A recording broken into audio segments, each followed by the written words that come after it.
우리 찬송가 341장 찬양하심으로 주일 새벽 예배를 시작하도록 하겠습니다. 찬송가 341장입니다. 십자가를 내가 지고 주를 따라 갑니다.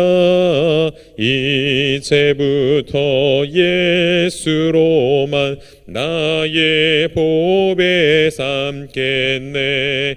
세상에서 부귀 영화 모두 잃어버려도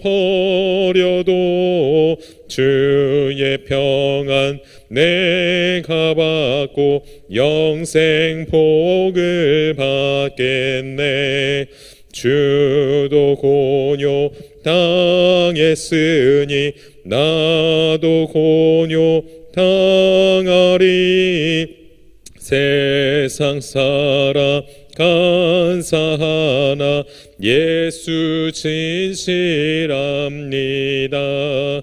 예수 나를 사랑하사 빛난 얼굴 보이면 원수들이 미워해도 염려할 것 없겠네.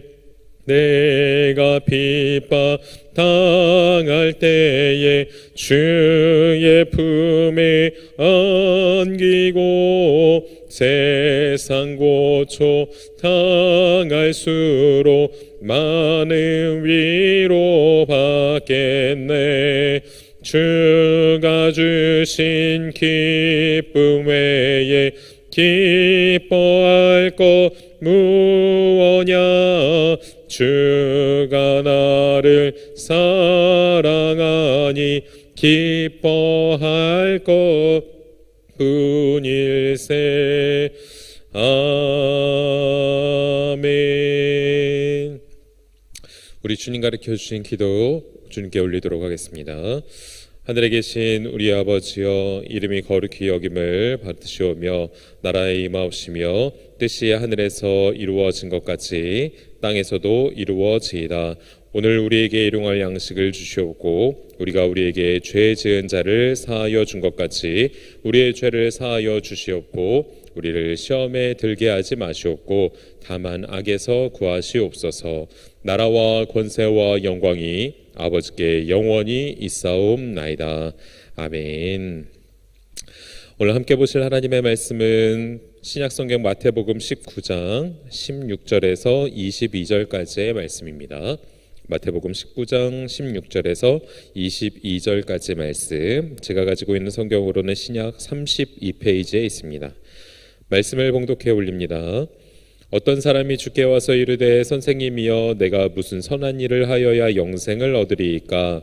예수께서 이르시되 어찌하여 선한 일을 내게 묻느냐? 선한 이는 오직 한 분이시니라. 내가 생명에 들어가려면 계명들을 지키라. 이르되 어느 계명이오니이까? 예수께서 이르시되 살인하지 말라, 간음하지 말라, 도둑질하지 말라, 거짓 증언하지 말라, 내 부모를 공경하라, 내 이웃을 내 자신과 같이 사랑하라 하신 것이니라.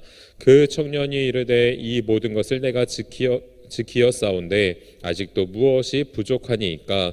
예수께서 이르시되 내가 온전하고자 할진대 가서 내 소유를 팔아 가난한 자들에게 주라. 그리하면 하늘에서 보화가 내게 있으리라. 그리고 와서 나를 따르라 하시니 그 청년이 재물이 많음으로 이 말씀을 듣고 근심하며 가니라. 아멘. 오늘도 예배 시간 가운데 참여하시는 여러분과 여러분의 가정 가운데 하나님의 은혜와 하나님의 평강이 가득하시길 간절히 소망합니다. 오늘 말씀은 여러분들께서 잘 아시는 부자 청년에 관한 비유에 대한 말씀입니다. 이 말씀은 마태복음 19장에도 기록되어져 있고 마가복음 10장과 누가복음 18장에도 동일하게 이렇게 기록되어져 있습니다. 부자 청년이 와서 이제 예수님께 질문을 하죠. 그리고 이 부자 청년은 또 높은 이렇게 관원의 그러니까 이제 관료의 직책을 또 가지고 있었던 것 같습니다. 돈도 많이 있었고 어느 정도 지위도 가지고 있었던 사람인 것 같습니다. 오늘 마태복음에서는 부자 청년이라고 이렇게 얘기되어져 있지만 누가복음에서는 관료라고 이렇게 나오거든요. 관원이라고 나오는데 어쨌든 부와 명예를 가지고 있었던 사람이 예수님께 와서 질문을 하죠. 어떻게 하여야 영생을 얻을 수 있습니까? 라는 질문을 합니다. 그때 예수님께서 계명을 잘 지키라라고 말씀을 하시고 계명을 쭉 나열을 하시죠. 그리고 부자 청년이 하는 것은 예수님께서 말씀하셨던 그 계명들 제가 어렸을 적부터 잘 지켜온 것입니다. 더 이상 무엇을 내가 지켜야 됩니까? 부족한 것이 무엇입니까? 라고 얘기를 했을 때 예수님께서 또 하시는 말씀이 너가 온전하고자 할진대 온전하려면 그러면 너가 가지고 있는 소유를 팔아가지고 가난한 자들에게 나누어 주고 나서 나를 따르라라고 얘기를 하실 때 부자 청년이 근심하면서 예수님께로부터 이제 돌아가는 것을 보게 됩니다. 오늘 본문을 보면 영생이라는 단어 그리고 예수님께서 말씀하시는 생명에 들어가려면 할 때 그 생명이라는 단어 그리고 이 마태복음 19장 이 본문 다음에 이어지는 예수님과 제자들의 이야기에서 천국이라는 단어 그리고 또 구원이라는 단어가 동일하게 사용되어집니다. 영생 그리고 생명, 구원, 천국 다 동일한 단어로 쓰여지게 되는데 그것을 하기 위해서는 예수님께서 제자들과 무엇이라고 이 비유를 말씀하시고 제자들과 그 다음에 무엇이라고 얘기하시냐면 이 구원에 관해서는 너희들이 무엇을 한다고 해서 이루어지는 것이 아니라 하나님께서 그 구원에 대해서 하실 수 있다라고 분명히 얘기하십니다.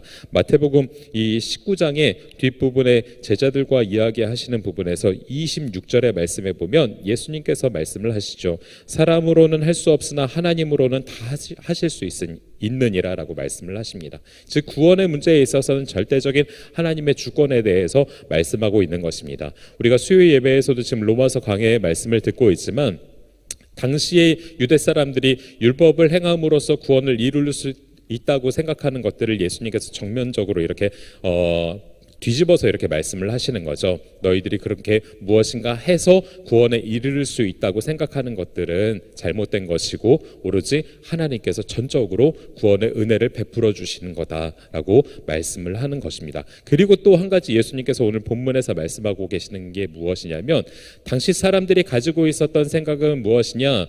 부자, 하나님께 복을 받은 사람들이 부자고 하나님께 복을 받지 못하는 사람들이 가난한 자들인데 그러면 하나님의 나라에 가까운 사람들은 당시 사람들의 생각에서는 부자들이었습니다. 그런데 예수님께서 말씀하시죠. 부자는 천국에 들어가기 어렵다라고 이 비유 다음에 제자들과의 얘기에서 그렇게 말씀을 하시거든요. 왜 그러느냐? 당시 사람들이 가지고 있었던 복의 그 기준과 하나님의 말씀하시는 복의 기준이 완전히 다른 거예요. 그러니까 하나님께서 말씀하시는 복의 기준은 무엇이냐?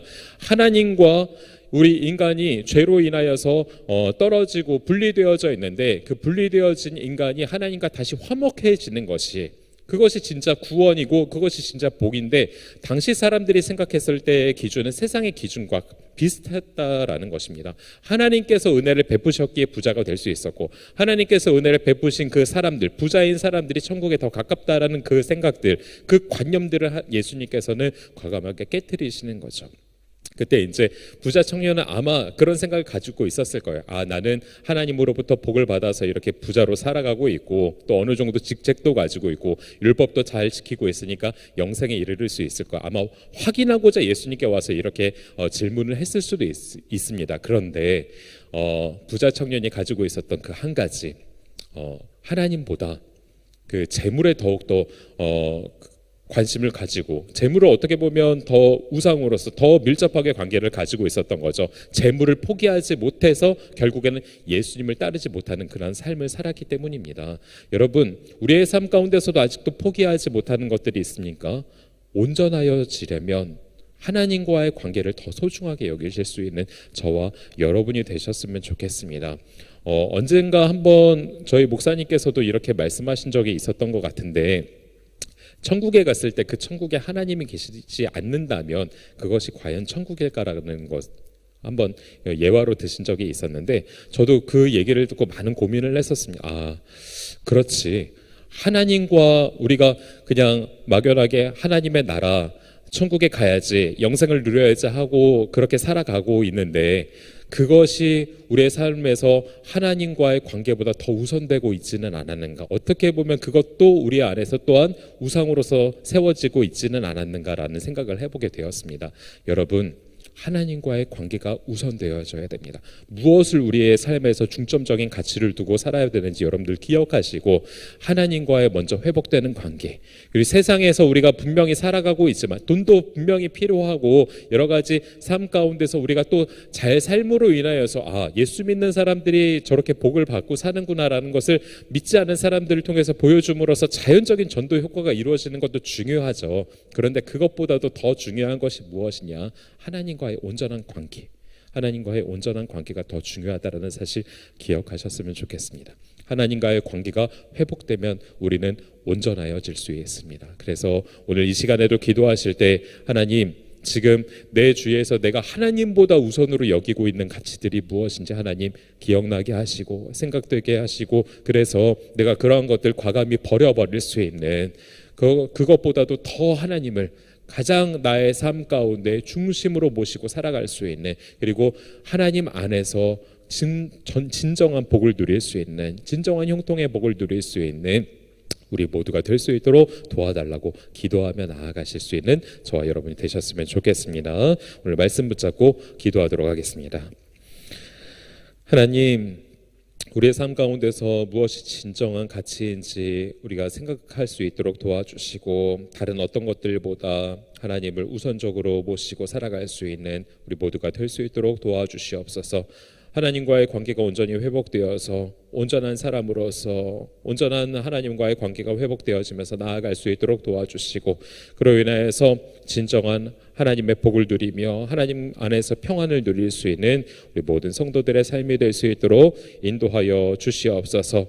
포기하지 못해서, 세상의 가치들을 포기하지 못해서 근심하면서 돌아가는 부자 청년의 삶을 살아가는 것이 아니라, 세상을 살아가면서 놓여져 있는 가치들 중에서 하나님께 나아가는 데 방해가 되는 것이 있다면 과감히 포기할 수 있도록 하나님 힘과 또한 능력을 허락하여 주시고 지혜를 허락하여 주시고, 모든 삶 가운데서 가장 우선적으로 하나님을 모시고 살아갈 수 있는, 하나님과의 관계를 회복하며 살아갈 수 있도록 하나님 우리의 마음을 붙잡아 주시고 우리의 모든 것 붙잡아 주시옵소서. 이끄실 하나님을 기대하며 사랑이 많으신 예수 그리스도의 이름으로 간절히 기도드립니다. 아멘.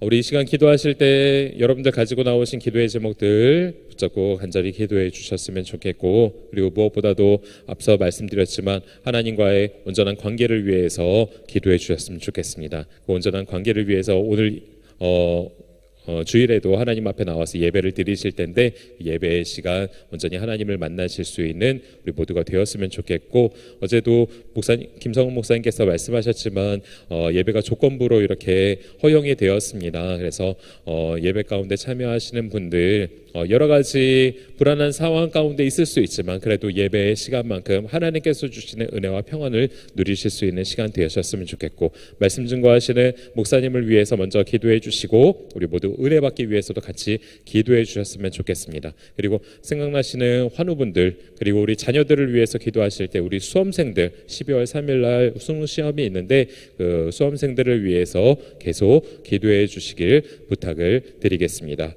우리 말씀 붙잡고 놓여진 기도의 제목을 붙잡고 우리 주님의 이름 크게 부르시고 통성으로 함께 기도하도록 하겠습니다. 주님,